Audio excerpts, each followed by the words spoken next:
if you're looking to hire people, you actually want to get people who have high will and low skill. Because if they're extremely motivated and they have low skill, that means that they don't have bad habits. So if you have a good framework and coaching system, you should be able to get this person very quickly to be successful. The worst thing, according to the data, is someone who has high skill and low will, because they're frustrated because they're not as motivated. They'll get results, but they are inconsistent, so you can't rely on them. Hey, Morgan, I'm super excited to have you join me for this episode of Coffee with Closers. Yeah, man. Happy to be here. So you've been in the industry for a very, very long time. You've seen a lot of changes happen in the sales industry. From your perspective, what are some of the changes that you've seen in the last whatever number of years? The main change is just the amount of technology that's out there and how much you can truly access. We didn't have Gong. I didn't have Gong when I was an SDR. Direct mail was just getting off the ground. Chris and Sandoso I think they were just starting. I remember getting prospected by Chris. So it was him and a couple people. So it wasn't crazy. And then as well, there wasn't even the level of content creation there was. So, I mean, that's kind of going to different rabbit holes, but I would say there just wasn't as much technology. Now there's so much. And so when people say I can't do this, I can't do that, I'm there's a lot that you can do, right? If you can do it across the board. So I would say there's that piece. I would say another thing that's changed is just the overall narrative around content creation. People now, that's what they want to do. They want to go on LinkedIn and create content. They want to figure out how to start in some capacity. That was not a thing when I was an SDR, or for even up to even 2019. It really wasn't a thing until I think COVID really exploded it, where people were I'm at home, I might as well create. I think it created a whole nother narrative there.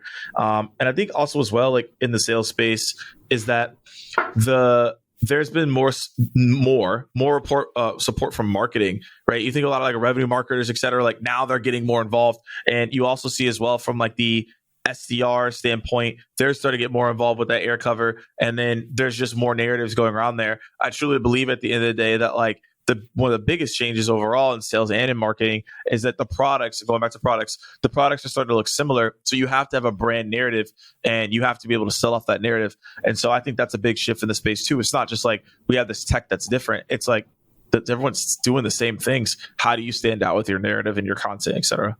Yeah, I mean, the crazy thing is you're talking about the marketing and sales. I mean, you're almost merging the two these days, because the salespeople are becoming mini marketers. Yep. And I remember way back in the day, you were already, I don't know if you still do that, because I kind of lost track of some of those. You used to have this thing called the SDR Chronicles, which you used to create a ton of content around the whole journey that you were on. Yeah, I stopped around 2018? Yeah. I stopped 2018. It didn't make sense anymore. When I started doing training with John, I was well, I'm not really an SDR and I can't chronicle this. It just was different. So I just stopped doing it. It was a project that, to this day, put me on that map and got me in the right direction. At the moment, it was what people needed. So that's what I always focus on, is what do people need? And in that moment, the SDR Chronicles was that. Yeah. So the thing is that what you're describing is even in the sales industry, like the mini marketer role. So what advice would you give salespeople? Because I know, if you're in a company, right, you want to probably create product around who the persona that you're going after and the product that you're trying to sell, or the solution in the problem that you're trying to solve for. But without, really pigeonholing yourself into that company that you're in, how do you as a sales leader, whether in the SDR role or an AU role, become more of a subject matter expert and start creating some content and build a personal brand? Yeah. So the thing at the end of the day is, you said it there, is we have enough product marketers, man. I don't think we need more of those. So having your sales reps post more about the product doesn't make any sense. What you should be doing is having them post about people marketing. So what I mean by that is, what I tell people is that you have to focus on curating rather than just creating. And what that means is that curating is going to define content and adding your perspective around it. So, all right, cool. Let's go find a blog post from a CEO. Let's go find something from the executive that we can highlight. These are things that you can leverage and use to get more success in your content output. And the thing is the math says 2 to 3% of people are posting consistently on LinkedIn. All right, well, that's not a whole lot. And then if you narrow that down, probably people are posting every single day. It's probably like 0.05, maybe even less. So if you post once a week and you're curating, you're going to stand out as a rep regardless. And all you need to do is just take information that your executives are saying, your market is saying, your industry is saying, and then add your perspective. And yeah, you may get like 4 or 5 likes, but you're not looking at it the right way. You have to look at it at the eyeballs that you are getting. Because the information you're sharing, it's going to be information that your buyer probably is absorbing, which will then put you in the right perspective. So yeah, you see all these people get a lot of likes and stuff like that, but their game plan and model is different than your game plan and model. Mm-hmm. But I also think that just by the fact that you are sharing a lot of insights in the industry or this, the kind of problems that your customers are facing and providing a lot of insights around that, you also come across as a subject matter expert, not just a salesperson. Yeah, which exactly. I think puts you in a completely different light than any other guy that just calls in and say, "Hey, would you like to buy my product?" Exactly. Yeah, and that's what you have to do. Like you have to show that you are investing into the industry and doing the research and learning. That's the biggest piece. That's why I'm saying curating. You're not creating, you're not doing a show. Like you don't need all that. You're just curating based on the things that you're hearing. Hey, I read this article in this industry because I was doing research because I should be doing that anyways, right? That's the things you have to focus on.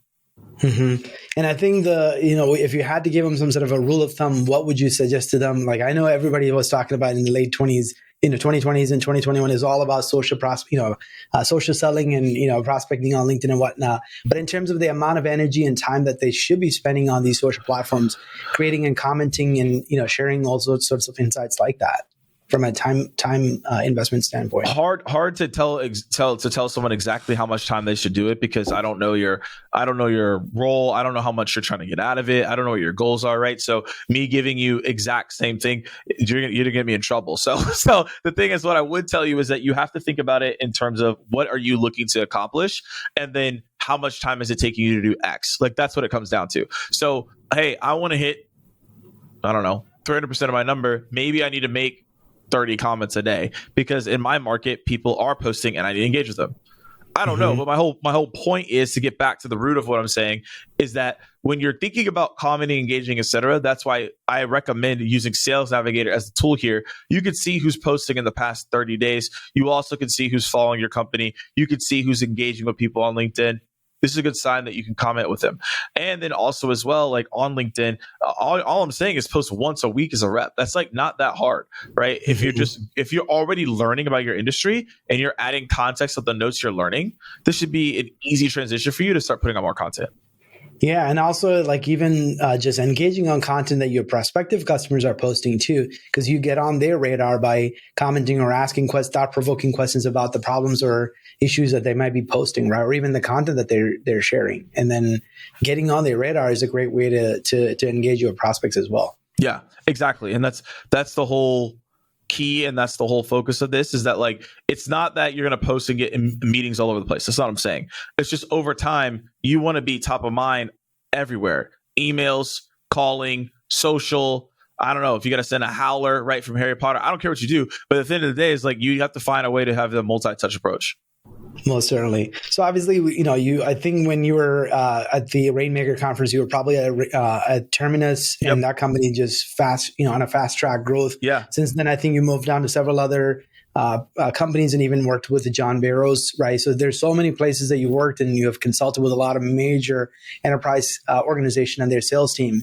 So having worked with so many salespeople over the years, what are some misconceptions that you think that we should dispel? From having interacted with a lot of sales leaders and salespeople. Misconceptions like people are too aggressive. Like, can you give an example of what a misconception would be? Because I think there's a lot of misunderstanding aroong salespeople, right? Yeah. I think overall, like salespeople are pretty aggressive. They're all they care about is money. Very few of them really care about the customer or the problems that the customer facing. Are there things that you see that are, that's probably our misconceptions? I think the biggest one is that the top reps are always the loudest, and that can be farthest from the truth. I actually found that a lot of the top reps were introverted. They really didn't say maybe a whole lot because they were just very intentional to ask good questions and they were able to understand the root of the problem. I actually found that to be pretty true. I also found that like just because someone's ripping 200 calls a day doesn't mean they're the top rep either, right? There were top reps I've identified that like wrote really good LinkedIn messages, wrote really good emails, and they were able to get responses, and they didn't make any calls, right? So I think that was something interesting as well. I think also like one of the biggest ones is that you have to, like you said, you have to be aggressive in order to be successful in this. And like, that's not the case. Like, it's just showing that you really care about the person. And obviously empathy is a big part of that. But like, the big part is that like, you're actually doing your due diligence to study your industry and your personas, and that will help you win. Cause those are things that like are not talked about in sales. When you think about sales, you think of selfish, aggressive, loud, over the top. And the people who end up being the most successful are actually none of those things, which made it more interesting. Yeah. And I think, I don't even consider myself a salesperson. I'm more like consider myself as more of a consultant in the process, right? Yeah. Right. And oftentimes, I won't consider myself as a very outgoing person either. If you see me on networking events, somebody has to come to me to say hi. I try to get out of that shell a little bit, depending on the environment I'm in. But like you said, I think the more empathetic you are of the customer's pain and problems, then you can really relate to their needs and then recommend solutions, and you're there to provide them value. You're seen as a completely different level, right? They perceive you as a colleague in their field, and not like a salesperson trying to make some commission in the process. Exactly, and people can sense that too. Yeah, most certainly. So obviously you've consulted a lot of companies on, hiring and training and coaching people. What are some of the success traits that you tell them to look for in quality candidates? The number one thing is that you need to figure out before you even get into hiring people, you need to figure out what your values are. So the biggest problem is that people don't know what they're looking to build. So if you look at, and I despise saying this team, the New England Patriots, the Spurs, you look at the Lakers, Celtics, Man U, All Blacks. These teams have value. So even if the best player, the GM, leaves, they still have people who are top value because the values of the organization is top notch. If you don't have good values of the organization, anything I tell you moving forward doesn't matter. So the first thing you need to do is, what values do we hold here?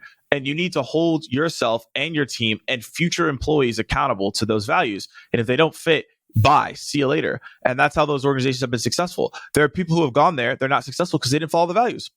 Not that we don't like you personally, it's just you didn't fit the team.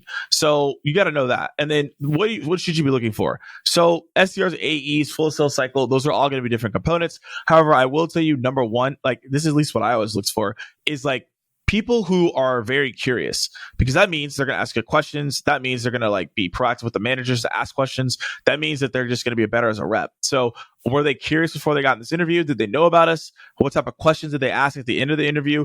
That's how you could tell if someone's like curious and they can do things very well.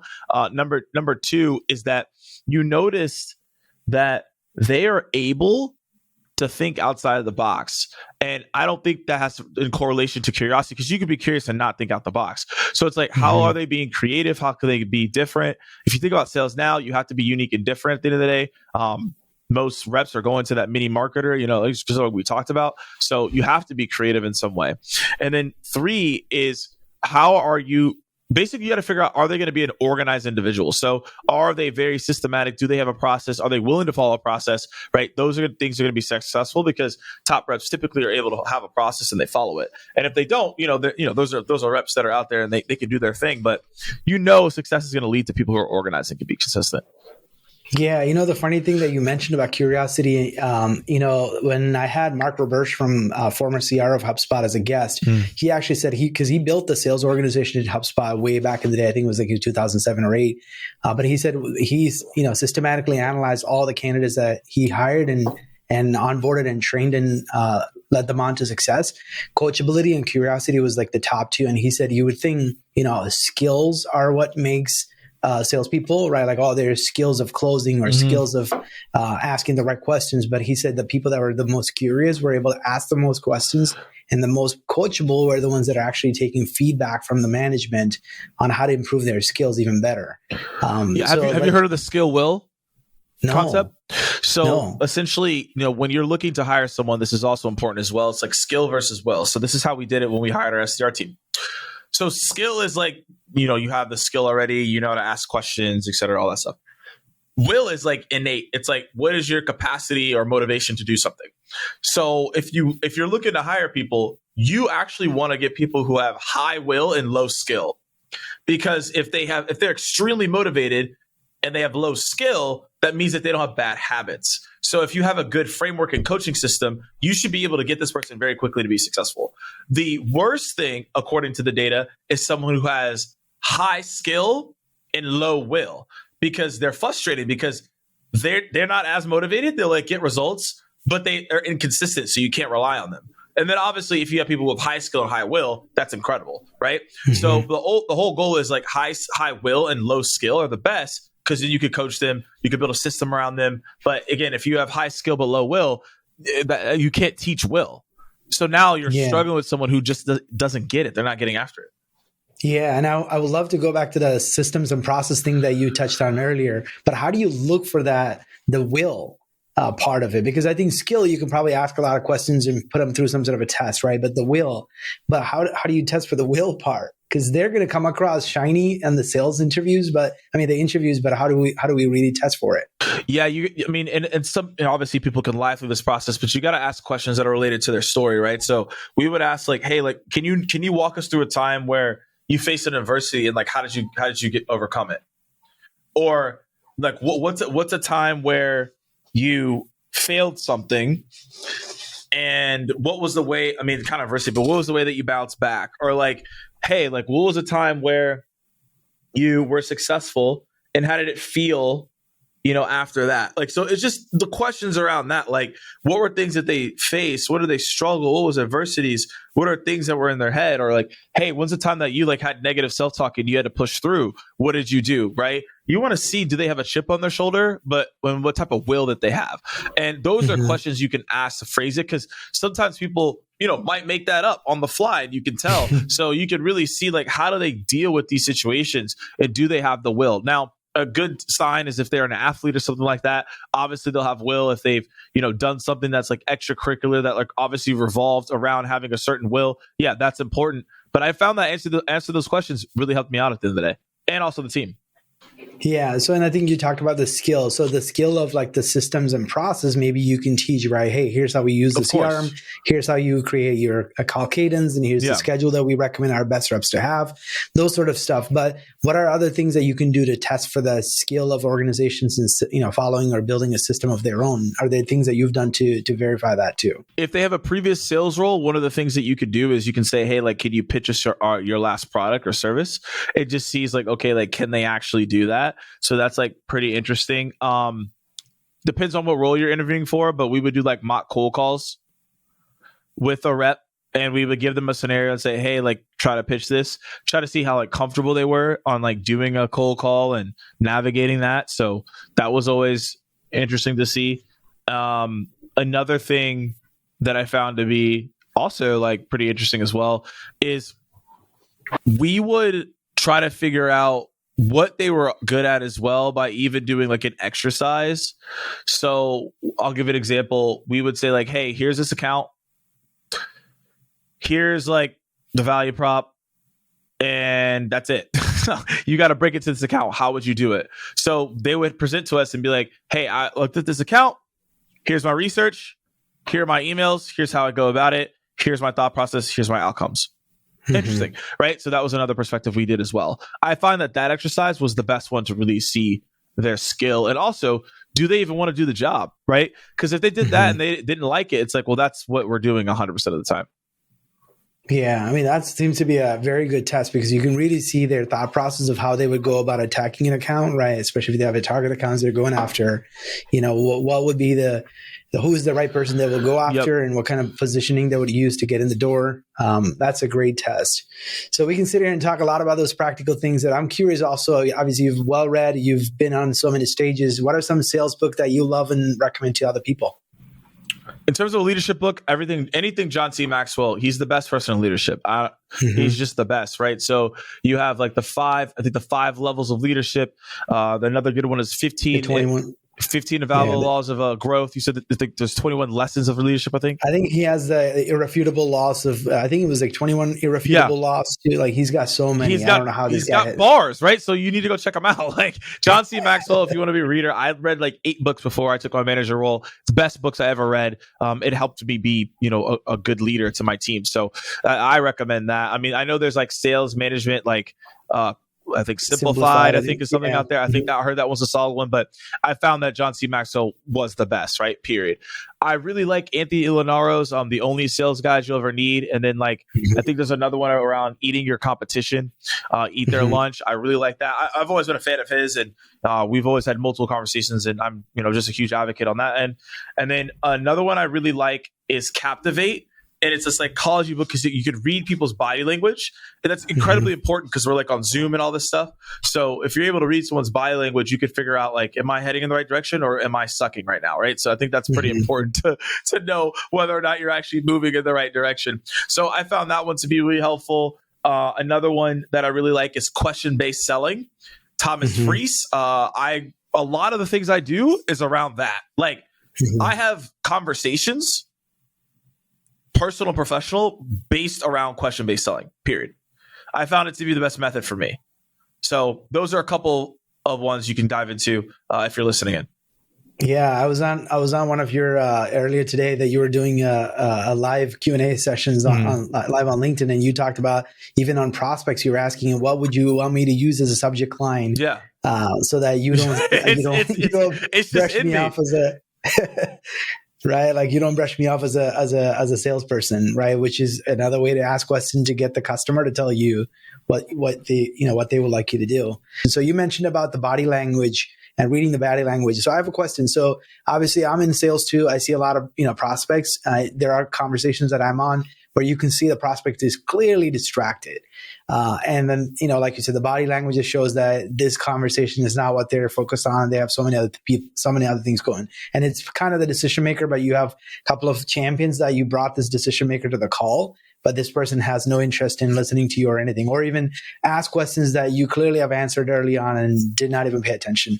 So what are some tactics that you've used to make sure that you get everybody's, undivided attention and keep the conversation and keep the deal moving? Okay. So I have multiple people on the call.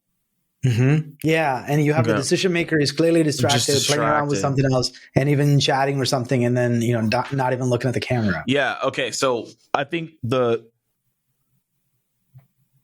things you have to do beforehand. Cause there's so many things, right? Like there's things you have to do beforehand. So if that's happening, you could do what I'm about to tell you. So if you didn't do these things, it's the reason why this is happening. So at the beginning of the call, let's say I had a conversation with the champion. I'll be like, hey, real quick, here's everything that I know to be true that Sally told me, right? And I'll just state it out. Here's what's going on. And I'm like, Sally, is there anything that I'm missing? Sally's like, oh, no, that's good. That's great. All right, cool, whatever. Then the next thing that I do is I say, hey, can everyone real quick, let's just say it's 4 people in the call because it actually makes it easier. I just say, hey, can everybody in the chat put what are they looking to get out of this call? Right? So everybody in the chat puts in what they want to get out of the call. So as I'm going into it, whatever I'm doing, let's say this person's just not paying attention, right? I will call it out and I'll be like, hey, so I'll figure out what I'm talking about and say hey, based on what I've said so far, do you find this to be applicable to point number 1 you said, right? So they have to pay attention, right? Because it's important to them. That's what they said, right? So they're going to come in and they might answer one word answer. And then I say, can you elaborate, right? I put it to the test and I basically start asking them questions, right? So they have to pay attention. So the main thing that I do is when people are just not paying attention, I do that. And also as well, it depends on your discovery, right? You could use a humble disclaimer, which is in question-based selling. And as you get deeper into it, you might say hey, I know this might be an odd question. However, based on what I've uncovered so far, we can help with X. However, it feels like you're not as interested in this. Is that the case? Right? You could call it out directly, but again, that's style. I like to call things out directly because if I see someone's not interested and we're going through something, I'll just be like, hey, this is what I know. Is this not interesting to you? That's another way of going about it. Also, as well, when you're going through and someone's not paying attention, you can always stop and say, hey, so far, this is what I'm talking about. Here's what I'm hearing so far. Is that all that accurate? So what you could do is you can always pulse check. So the way that I sell is a lot of pulse checking. Like I'll like hear people and I'll be like, all right, so this is what I hear so far. And it just shows you're paying attention. So if you're paying attention, they'll pay attention to you. Another thing you can do is you can always just call it out again in a different way. I ask this on every single call. I say, hey, so far, we've gone through these things. Sounds like this could be interesting. However, does anyone have any concerns? Like, I just want to make sure I can address any concerns if like this just isn't interesting to you. I want to make sure I don't waste your time. So those are just all different ways you can navigate it. It's very contextualized based on the situation, but those are ways you can do it. Yeah, and I think some of the things that you've talked about, Sandler sales training kind of teaches some of those. I think kind of like an upfront contract that set the tone of the meeting and what the expectations are for everybody before the end of that call. And then keep everybody kind of accountable to that. Yeah, you got to keep them accountable. Otherwise, the people are just going to like be all over the place. Yeah, most certainly. And some really good insights there. So obviously, we were going to talk about AI. So there's been a whole lot of talk about AI and where that's headed. From your perspective, what do you think is the future of AI with regards to sales and prospecting? We're not even there yet. Mm-hmm. That's a scary part, actually. We're not even truly there at the level of AI that I believe that we will get to. So it's the same thing. I've said this before, maybe like 4 or 5 years ago, is that if you're continuously scaling up, you don't really have to worry about AI as much, right? Maybe in the next like 15, 20 years, different conversation. But right now for the next 5, you're okay. Now, if you're just going through the motions and sending out emails and like not scaling up, yeah, you should be pretty terrified right now, because we could go get an AI to do the same thing you're doing. It's not that special at this point, right? Because AI can do it. My whole thing on it right now is using the AI and to speed up your processes and to be better. There are AI tools out here that actually can read your body language on calls. There's AI tools that can analyze the behavior of what you're doing in your content. There's AI tools that can make you 1,000 calls, right? It's getting better day by day. However, when I think of AI and the future of it, it's really coming down to how do I equip myself to make this better for me so I can increase my active selling time overall. Mm-hmm. Yeah, I mean, when you mentioned Gong earlier, I think, Gong, and we use Avoma, which is a competitive product of Gong as well.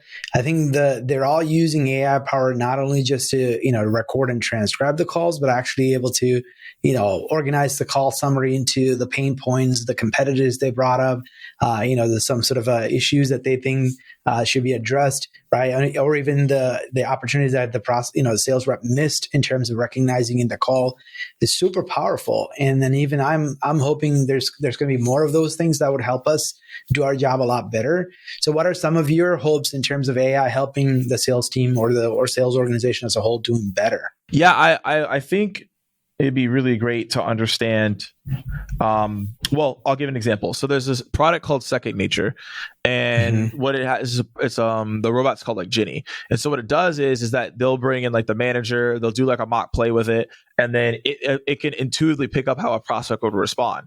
So now you can send your reps to Ginny, and you don't have to do as much coaching as you would, so that your team can get better. That is like where we're going, right? Ginny can do the onboarding and I can focus on other high priority tasks, right? Love that.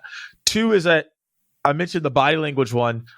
I think it's like we don't talk enough about body language psychology, and a lot of teams don't invest into that. And it's hard to find a good coach around that if you don't know what you're looking for. So an AI tool that tells you like your inflection was too high, you went too direct here, you should have pulled back, this person was looking to the left when you said this thing. Now I can learn myself on how to get better. I don't need to go into training sessions every single minute. I can learn how to do that. And then my other thing is being a good prompter. So asking good questions to ChatGPT is going to be a skill. So if I have someone who's good at prompting, they can give me good research, they can give me good outlines, and then I don't have to do all this work. I'm already prepared. So those are just a couple things that like I see where the future of sales is going if AI is done appropriately. But it can always go rogue on us, and then we're in an iRobot situation, so it also can happen as well. Yeah. Yeah, and I think some of the things that you mentioned, we certainly are using especially with Avoma.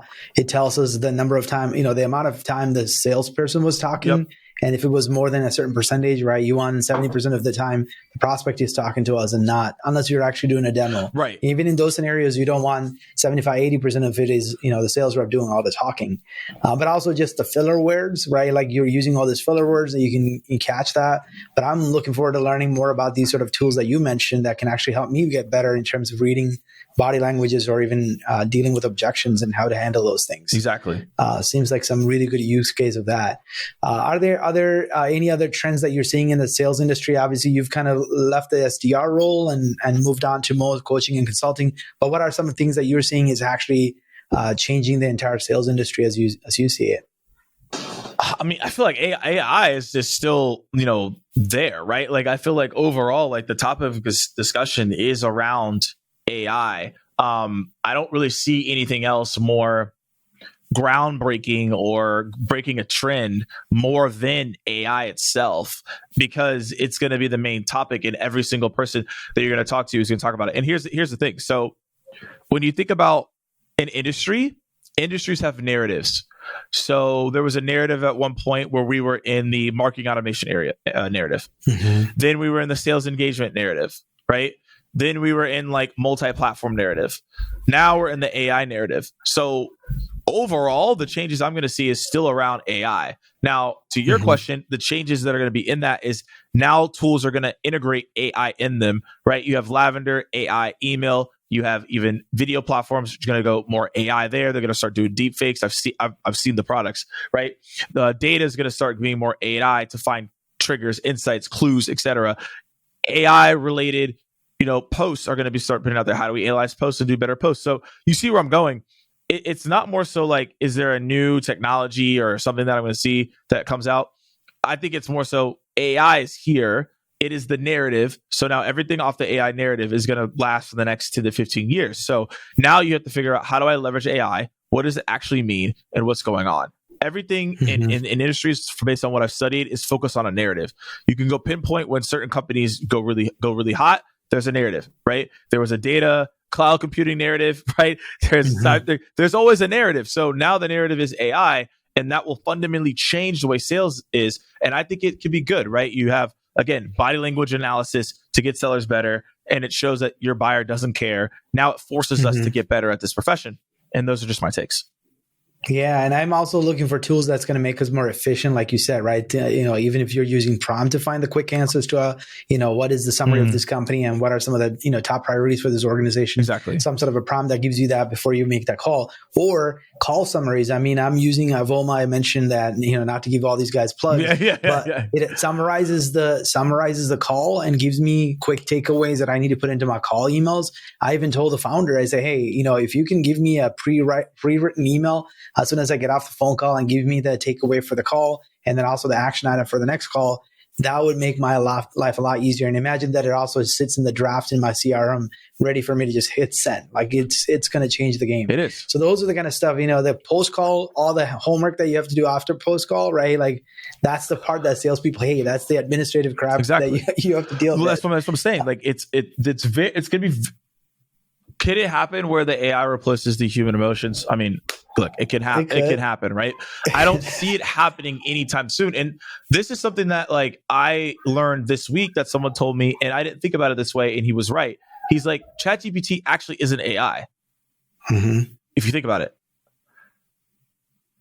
So it just been trained. So people, because people are like, wait, that is AI. Like it's not. AI is proactive. ChatGPT is reactive. ChatGPT does nothing. Yeah, ChatGPT does nothing if you just sit there. It's not. You're not going to come back and it's going to be like, oh, here's your answers. Like it doesn't do that. So it's reactive to you, right?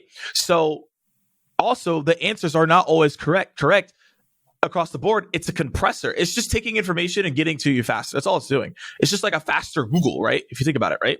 That can give you things that you want. So AI proactive is, I don't know if have you seen the movie Smart House? No. Okay. Have you seen, do you watch Marvel, the movies? No, I'm not a big movie or a game guy. Man, no. I'm trying to, have you seen iRobot?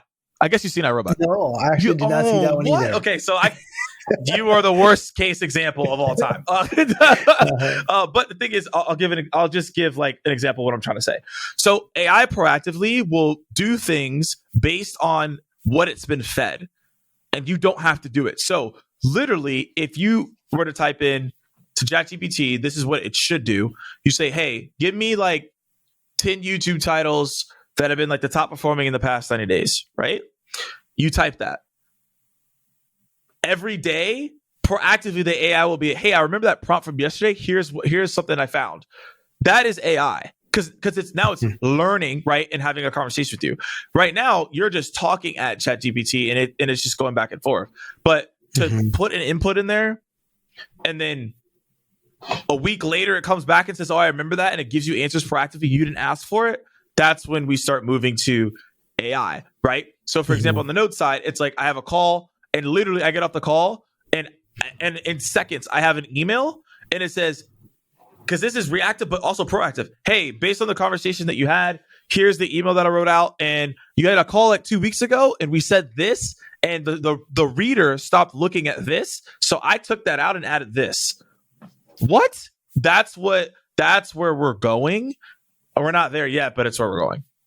Yeah, and I mean, like you said in the beginning, it could be scary, but it could also be extremely useful if you used it correctly, right? Like you can make us all even more efficient and productive. I mean, isn't that everything though?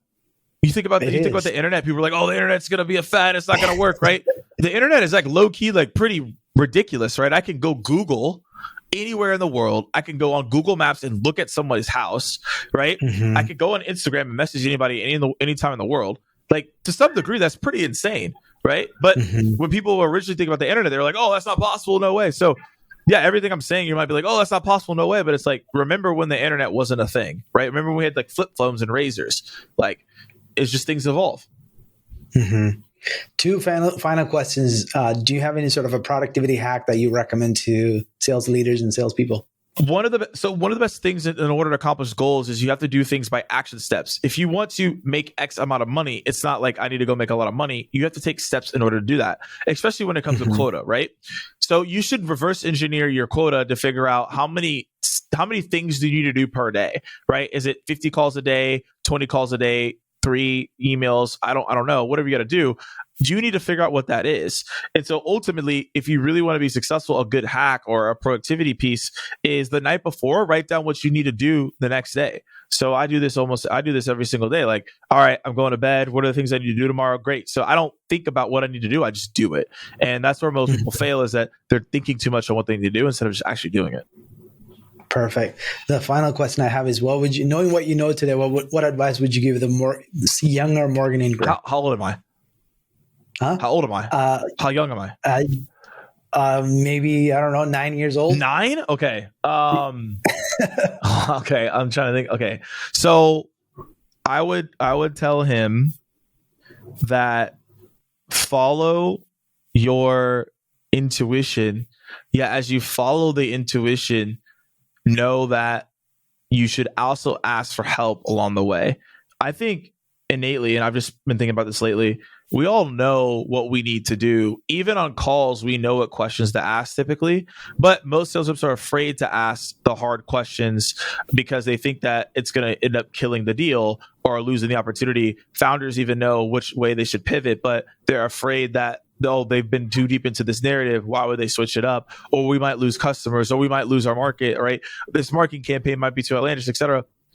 I found that like the large majority of the time when I listen to my intuition, when it's like, hey, you should consider this instead of this, I always logically like to look at the data and back into it, but I find that that's the best. Then when it's maybe an uncharted path or the wilderness, then you can always ask people for help or to be a soundboard to move forward, because going into the wilderness can be also difficult. But if you have people to shine the light around the wilderness, it's a lot easier.